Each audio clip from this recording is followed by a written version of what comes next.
अब गाज गिरनी शुरू हो गई है भाई। इजराइल के 40 बड़े अधिकारी और 40 उन बड़े अधिकारियों में सेना से जुड़े हुए बड़े बड़े अधिकारी गिरफ्तार कर लिए जाते हैं। उनसे घंटों की पूछताछ होती है, खाने पीने को नहीं दिया जाता और तगड़ी पूछताछ।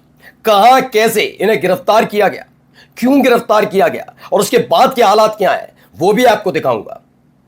इजराइल के इन सैनिकों पर, इन अधिकारियों पर क्या गंभीर आरोप लगे, वॉर क्रिमिनल होने के आरोप के तहत इन्हें प्रताड़ित किया गया है और ये आने वाले वक्त में और बढ़ सकता है। यही नहीं, लेबनान इजराइल के बीच संघर्ष की कहानियां, ठीक है। इस बीच देखा कि अमेरिका और ईरान के बीच जो सीज फायर वाली कहानी, सब पर इसकी नजर। लेकिन इजराइल गजा के अंदर जमीन कब्जाने के लिए इस हद तक उतरेगा, किसी ने सोचा नहीं होगा। लेकिन आज मसला सिर्फ इजराइल का नहीं है, आज सवाल यह भी है कि अपने ही उस सरजमी के लिए न लड़कर बल्कि इजराइल के लिए लड़ने वाले वो लोग कौन है जो भाड़े के लड़ाके बनकर हमास और फिलिस्तीनियों पर हमले कर रहे हैं। लेकिन हमला करना भारी पड़ा। एक और जगह बड़ा अटैक गजा के अंदर, कहां क्या हुआ वो दिखाऊंगा। हमास ने लात मार दी अमेरिका के उस प्रपोजल पर जिसमें कहा गया कि हिजबुल्लाह के साथ साथ हमास को भी हथियार छोड़ने होंगे। हमास ने लात मारने से पहले बस इतना पूछा कि आज अभी इसी वक्त हथियार छोड़ देते हैं। लेकिन ये जरा बताओगे कि कल अगर इजराइल हम पर अटैक करता तो बचाने कौन आएगा? वो तो गजा को कब्जा करना चाहता ही चाहता है। और भी कई महत्वपूर्ण खबरें आपको दिखाऊंगा, कैसे हिजबुल्लाह ने एक बार फिर से बड़ा अटैक करके इजराइल को थर्रा दिया। नमस्कार, मैं हूं प्रज्वल गौतम और आप देख रहे हैं न्यूज सर्किल। पहले देखिए खबर आई निकलकर, इसमें यह दावा किया जा रहा है Russian authorities detain and interrogate 40 soldiers, officer, soldiers and citizens जिन पर दोहरी नागरिकता है। रूस के अंदर इनके खिलाफ यह कार्रवाई हुई है।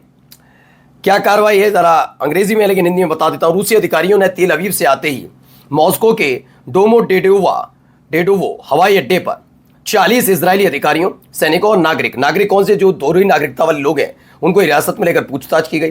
खुद इजराइल की मीडिया ने इस बात का दावा किया कि रूस की जो सिक्योरिटीज है उन्होंने उनके साथ सख्त व्यवहार किया। 5 घंटे बिना पानी, भोजन और सुविधाओं की हिरासत में रखा गया। रूस की जो सिक्योरिटीज है उन्होंने हिरासत में लिए लोगों को गजा, लेबनान और सीरिया और ईरान में युद्ध अपराध करने का सीधा आरोप लगाया है। उन्होंने उनके निजी फोन छीन लिए और अनलॉक करके उसके एक एक डिटेल झांकी गई, क्या क्या कर रहे हैं। जासूसी करने का है। रूसी कानून के उल्लंघन से बचने के लिए कागजात और चेतावनी पर हस्ताक्षर करने के बाद उन्हें रिहा कर दिया गया है फिलहाल, लेकिन उन पर तगड़ी नजर रखी जा रही है। खबर यह है कि अभी तो ये शुरुआत भर है, कई और इजरायलियों को, खास तौर पर रूस के अंदर जो इजरायली हैं उनके खिलाफ कार्रवाई की बात की जा रही है। आने वाले वक्त में और भी इजरायली इसके चपेट में आ सकते हैं। रूस में अब ये हो रहा है। अब तक हम देख रहे थे कि चीन खुल्लम खुल्ला उतर कर आया था, लेकिन इससे पहले रूस ने ऐसे इजरायली नागरिकों के खिलाफ या ऑफिसर या अधिकारियों उनके खिलाफ नहीं, हाँ, जासूसी के आरोप में कई लोगों को गिरफ्तार करने का काम वहां पर भी हुआ, ईरान वाली तर्ज में। लेकिन यहां पर इस बार 40 से के करीब इजरायली अधिकारियों को गिरफ्तार किया, सैनिकों को गिरफ्तार किया। अब देखिए, इधर देखिए।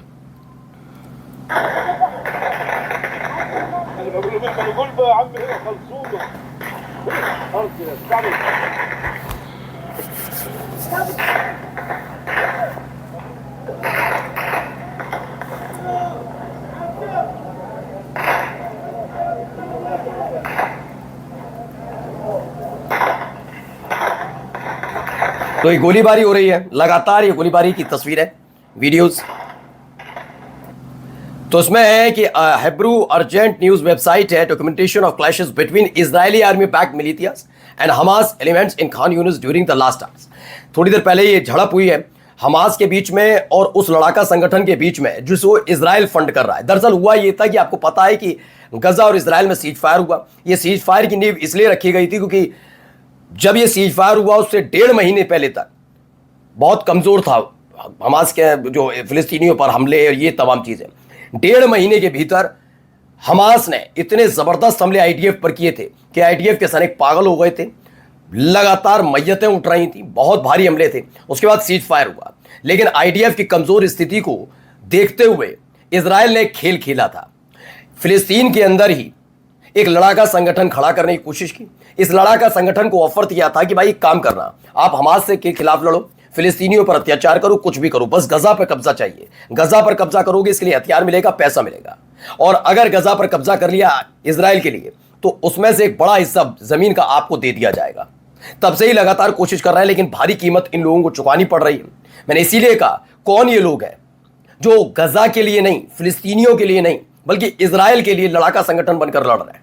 कौन है ये लोग? खैर, आगे देखिए। हमास इसीलिए कह रहा है, Hamas has rejected US backed proposal to disarm, describing it is a trap that could destabilise Gaza and potentially lead to internal war.